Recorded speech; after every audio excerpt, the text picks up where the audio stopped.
Hello and thank you for joining us on the Thursday edition of Journalist Hangout. I'm Benga Oreshegun. Today on the program, Nigerian Immigration Service concludes annual Comptroller General Conference, promises to restructure, improve operations at divisional immigration offices in all 774 council areas to strengthen intelligence gathering.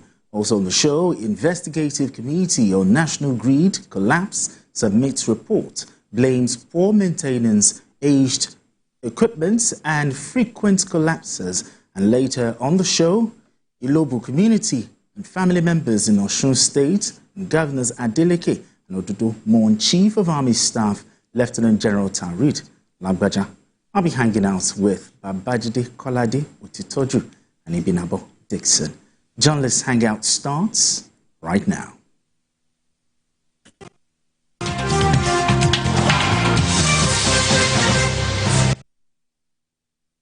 Now let's start with a quote credited to a famous American attorney and politician, John Kerry, who said, and I quote, "War on terror is far less of a military operation and far more of an intelligence gathering and law enforcement operation. The Nigerian Immigration Service is towing this line by prioritizing border security through adoption of cutting-edge technologies." In a communique signed at the end of the 2024 annual conference in Jos by the Comptroller General of the Immigration Service, Kemi Nandap, it vowed to improve operations at the divisional offices in all the 774 local government areas across the country. Nandap stressed that the plan will strengthen intelligence gathering and proactive engagement with border communities. Now here's a story by TVC News Funam Joshua.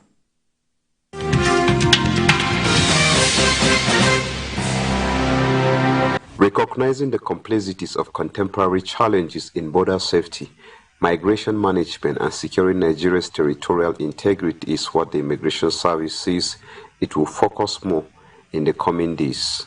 The resolution was agreed at the official closure of the Comptroller General annual conference that took place in Jos, the Plateau State capital. Other areas of focus for the service are assess the current state and preparedness of the Nigerian Immigration Service to meet its statutory mandate, identifying emerging challenges and opportunities in border governance and migration management, as well as develop sustainable strategies for repositioning the NIS towards enhancing national security and economic interest. The three-day conference and technical sessions were conducted in plenary sessions, including syndicate groups, which were 4 of them, and presentations as well, and a peer-to-peer learning exercise. Extracts from proceedings identifying the need to implement sustainable cross-cutting reforms that guarantee seamless service delivery by a well-motivated and dedicated workforce. Your dedication to the cause of border security and immigration management is truly commendable. The service says it is committed to restructure and improve operations at the divisional immigration offices in all the 774 local government areas to strengthen intelligence gathering and proactive engagement with border communities in Nigeria. Funam Joshua, TVC News, Jos.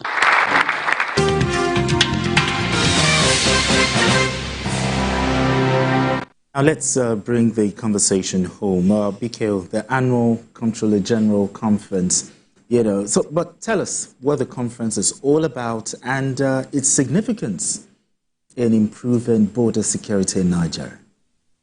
Well, the conference is just similar to the Chief of Army Staff Conference. Okay. And during the Chief of Army Staff Conference, all kinds of ideas crop up about how to do their job better.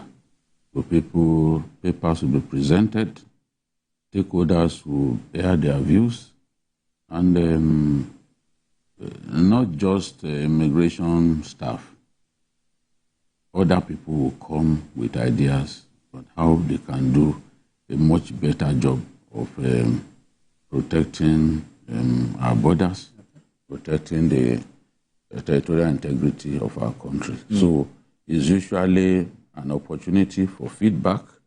It's usually an opportunity to share ideas geared towards getting the immigration service to do a much better job.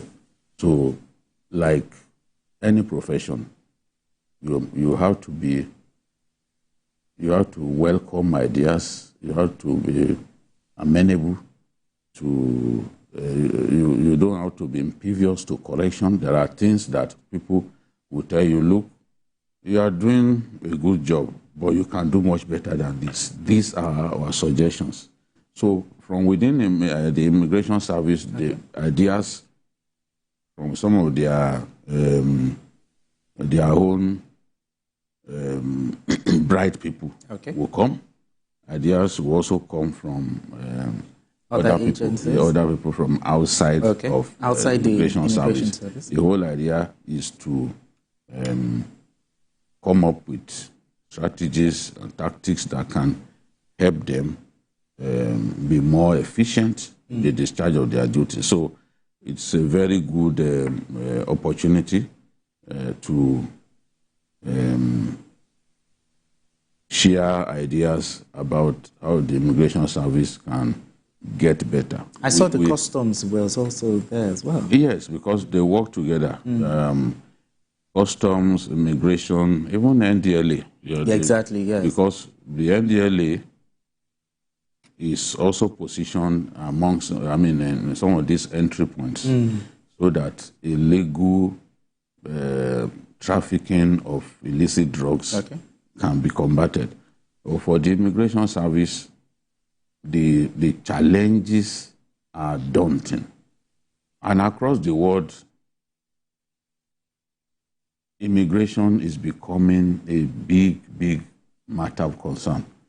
In this last election in the US, in fact, many people that were sampled placed the matter of immigration as the number one campaign issue, number one issue that they want addressed. Sure.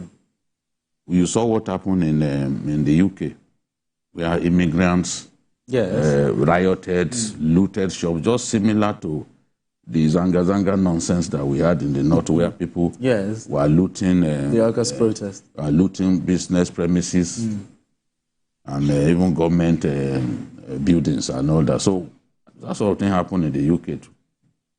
But the good thing is, in the UK, they were arrested.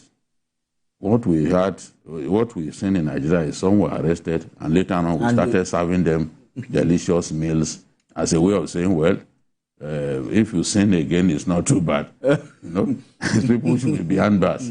Some of them were not. I looked at some of them. You cannot call those ones minors.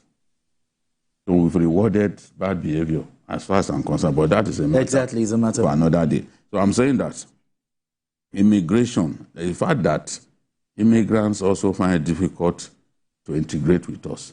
Some of them are criminals. Sure. They come in form of headsmen. A lot of the headsmen killing people, the criminal headsmen killing people in the north central, they are not Nigerians. Some of them come all the way from Mauritania and some of these countries. Oh dear. So illicit weapons come into our country through our porous borders. Yeah. We have close to 2,000 illegal entry points into our country. And through this illegal entry point, they funnel weapons into our country. Some of those weapons coming all the way from Libya. From Libya to Chad, from Chad to Nigeria. And we have at least 6 states sharing border with Niger Republic, for example. Okay. From the northeast, from Yobe in the northeast to Kerry in the northwest. We have extensive border with Niger Republic. Yes. And anyone who is conversant with Niger Republic knows that it's like a semi-failed state, if not a failed state already. So many parts of that country are not policed. People are just doing what they like.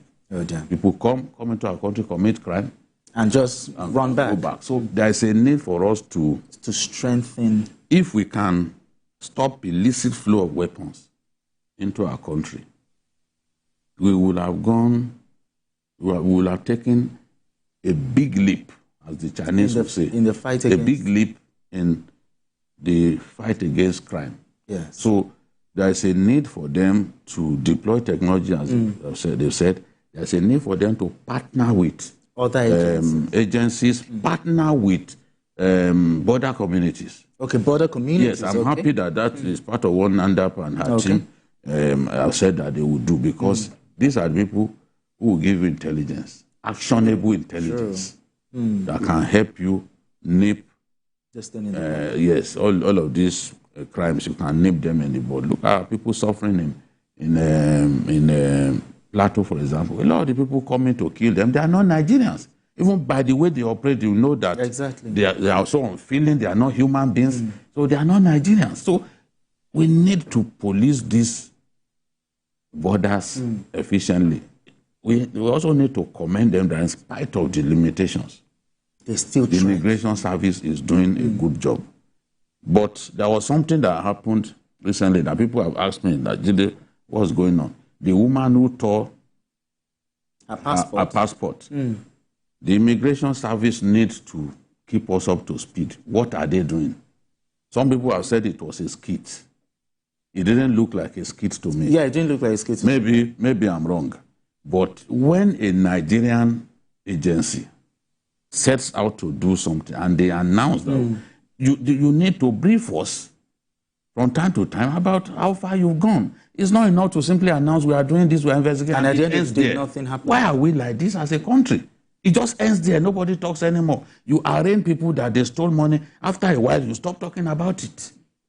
I mean, we must build a country where there's accountability and people, communication lines are open. Keep talking to the people.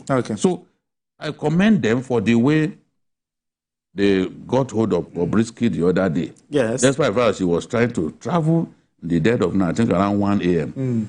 The alert immigration officials got hold of him. And that is what we want. That is what we want. Let them be alive to their responsibilities and do whatever it takes to make the